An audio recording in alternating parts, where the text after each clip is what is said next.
et à tous. Aujourd'hui, je viens vous voir pour le défi 7 jours 7 livres qu'a lancé Antastasia, dont je suis la chaîne depuis très peu de temps d'ailleurs, puisque je me suis mis il y a très peu de temps à vous faire ces vidéos et à m'intéresser de plus en plus aux podcasts et aux vidéos que font certaines lectrices. Donc j'ai commencé par les 120 journées de Sodome de Sade. Alors comment vous dire que j'ai trouvé ce livre absolument horrible, dégoûtant et bon, je m'y attendais en partie.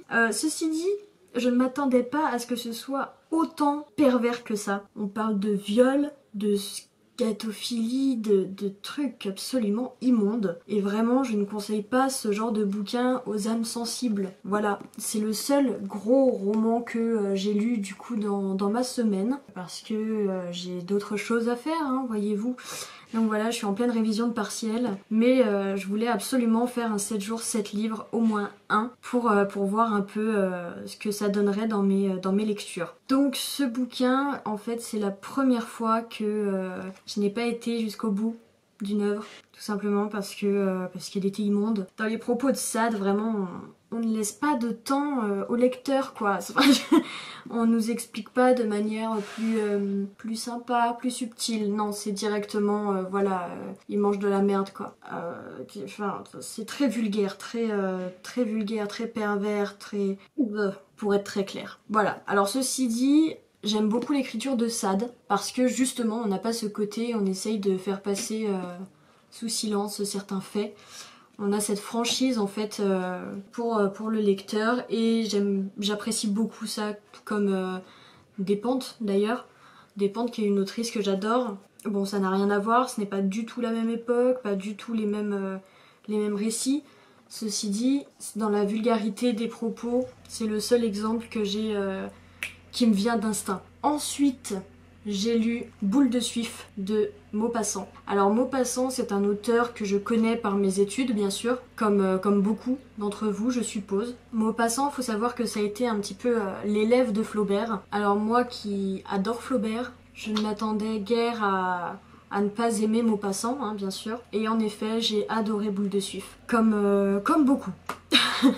Boule de Suif a été la première nouvelle qui a fait connaître Maupassant. Il a publié cette nouvelle en premier temps dans un recueil que auquel Zola avait participé également. Et donc ici on parle d'une femme de petite vertu et de la situation du pays qui est sous l'influence, on va dire, des Prusses. Et donc c'est extrêmement intéressant parce qu'on mêle le politique du coup à ces personnages qui sont tous de milieux sociaux différents. Et on voit bien qu'à chaque fois, le rang social le plus bas, le plus dénigré, même s'il vient par aider et par sauver les autres classes, finit toujours par se faire rejeter. Ce qui est bien triste malheureusement et ce qui est très joliment écrit et expliqué dans cette nouvelle. Donc ensuite, j'ai continué avec Comme un roman de Daniel Pénac que je n'avais jamais lu, quelque chose comme ça. Alors j'avais entendu parler de Pénac rapidement, jamais sans trop d'analyse ou quoi. Et c'est pour ça que je voulais me pencher sur ce texte-là. Alors, la 4e de couverture m'avait beaucoup plu, tout simplement parce qu'on énumère des points. Ce roman, en fait, parle de la lecture et nous redonne envie de lire. Si bien sûr nous avons perdu cette envie de lire. Comme il l'explique, on a le droit de sauter des lignes, de sauter des pages, des paragraphes, peu importe en fait, du moment que nous apprécions notre lecture. On ne doit pas se forcer à lire quelque chose. Et il nous dit d'ailleurs que c'est le problème en fait des cours et de tout ce qui est dans l'éducation depuis des millénaires maintenant où on nous apprend à lire et on nous dit que si on ne sait pas lire, si on n'aime pas lire, on n'arrivera à rien. Alors forcément, les parents se mettent dans cette optique de faire lire leurs enfants et ils les font lire par tous les moyens sous forme de punition carrément. Et je trouve ça absolument abominable. Comme il le dit, ce n'est pas normal de faire lire son enfant alors qu'il a envie de regarder la télé par exemple. S'il a envie d'une pause, laissez-lui sa pause. J'ai beaucoup aimé ce bouquin. Alors je pense que j'en ferai une analyse plus intense d'ici quelques temps. Je ne dis pas que ce sera la prochaine vidéo, peut-être pas, je n'en sais rien. Mais je pense que oui, je ferai je ferai une vidéo avec un petit peu plus de détails concernant ce roman qui m'a énormément plu. Voilà, ensuite dans le même petit bouquin, j'ai lu la deuxième nouvelle, Mademoiselle Fifi, donc de Maupassant également, qui m'a plu, moins que Boule de Suif, mais elle m'a beaucoup plu tout de même.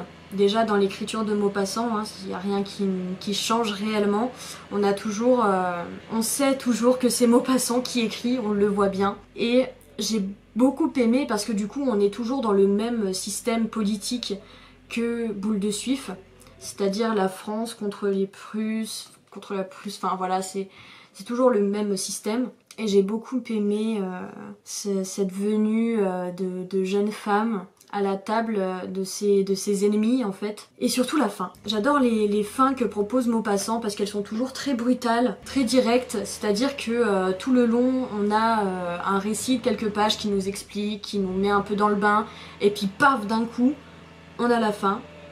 Et on se dit waouh. Et moi j'adore ça.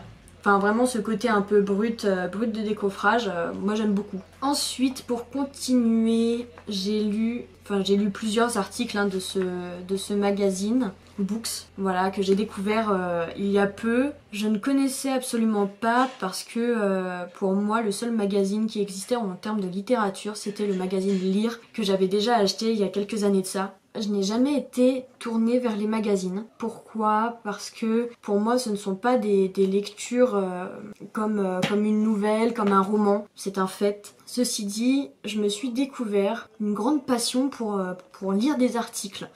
Alors je ne sais pas d'où ça me vient parce que je pense que mes parents ne m'ont pas donné cette possibilité. Du moins ils ne m'ont pas apporté de magazine quand j'apprenais à lire en me disant tiens lis ces articles c'est trop bien, tu vas apprendre plein de choses. Loin de là c'était le journal et puis les romans quoi, donc basta. Même s'ils adoraient lire, ils ne lisaient pas de magazines littéraires, donc je ne connaissais pas vraiment en quoi ça consistait. Du coup je me suis dit tiens pourquoi pas, je vais acheter Books et puis je vais voir.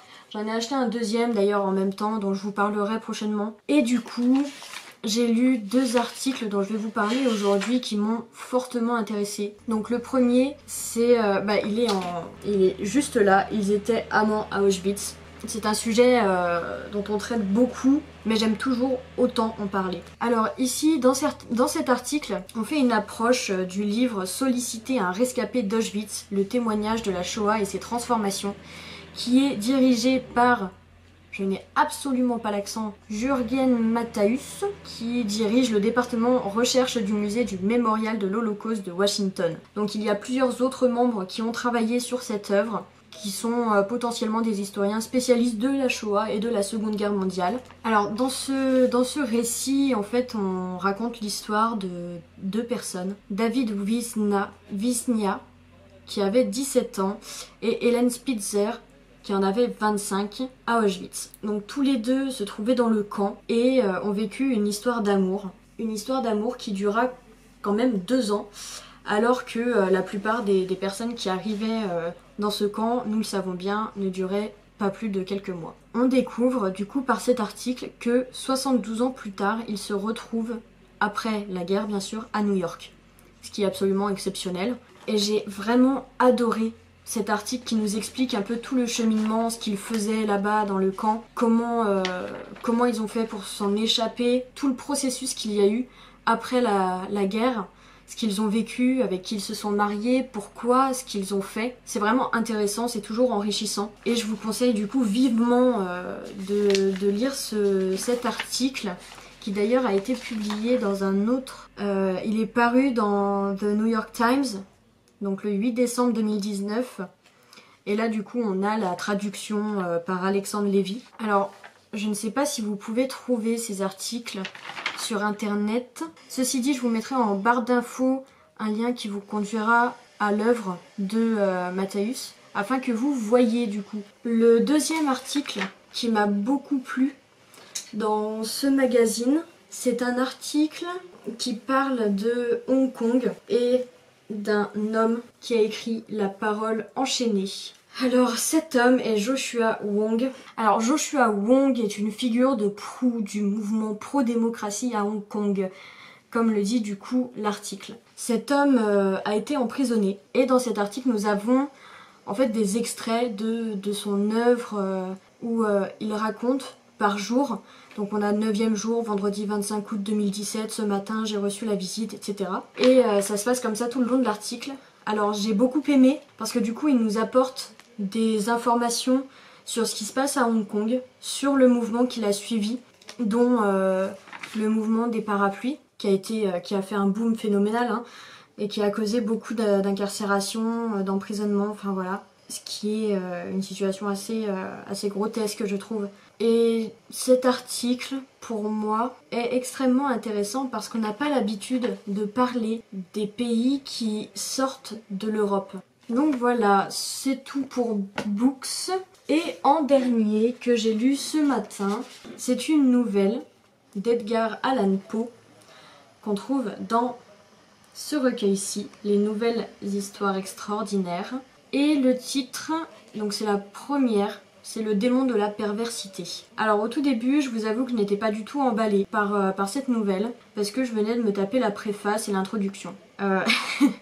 Autant vous dire que je ne porte pas les intros dans mon cœur. Alors j'adore les lire pour information personnelle et pour ma propre culture, hein, bien sûr. Ceci dit, j'avais trop envie de lire une nouvelle d'Edgar Allan Poe. J'y ai même pas prêté attention et quand je me suis mise dans la nouvelle, j'avais plus envie de lire, ce qui est un petit peu dommage. Donc voilà. Du coup, comme le dit Pénac, vous pouvez passer des moments de l'œuvre, hein. Du coup, je retiendrai ça à l'avenir et je passerai l'introduction si je n'ai pas envie de la lire à ce moment précis. Et je la lirai plus tard, tout simplement. Donc, pour vous dire...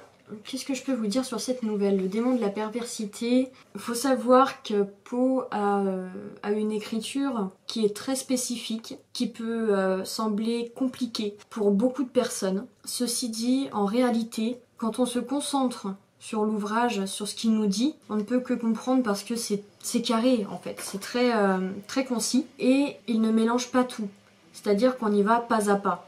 Il nous explique petit à petit le fil de son idée jusqu'à la conclusion. Alors là, on parle surtout de l'humain et donc de la perversité humaine qui serait quelque chose qui nous hante tous. C'est-à-dire que tout le monde aurait son démon de la perversité quelque part en soi. J'aime beaucoup Poe parce que pour moi c'est un génie, hein, clairement, par toutes les élaborations, par sa manière de penser et de mettre à l'écrit ces pensées-là. Il parle aussi beaucoup de combativité avec soi-même et ça entre du coup dans la perversité quelque part. Alors cette nouvelle, on va pas dire que c'est ma préférée d'Edgar Allan Poe, loin de là. Ceci dit, je l'aime bien. Je l'aime bien, ce ne sera pas la nouvelle que je relirai tous les jours, mais je conseille quand même de la lire, surtout que c'est très court, elle ne fait que quelques pages. Enfin, il n'y a rien d'énorme et d'horrible à lire, quoi. On a tendance à dire que c'est très morbide, très glauque.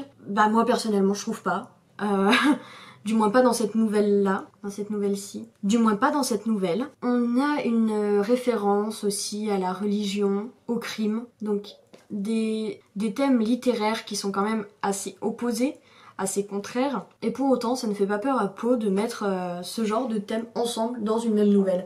Et c'est ce que j'apprécie chez lui, pardon, parce qu'il n'a pas peur en fait de parler de telle ou telle chose qui pourrait choquer, qui pourrait outrager l'esprit d'un lecteur. Alors merci Poe, même si tu n'es plus en vie. Sur ce sera tout.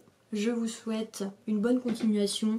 J'espère que ça vous aura plu. N'hésitez pas à commenter, à me dire ce que vous souhaitez que je lise, à me dire ce que vous aimeriez, à me dire de quel sujet vous voulez que je parle. Et j'essaye d'être de prendre assez de lectures différentes quand même pour que ça convienne à tout le monde. Mais n'hésitez pas à donner vos avis. Bonne journée.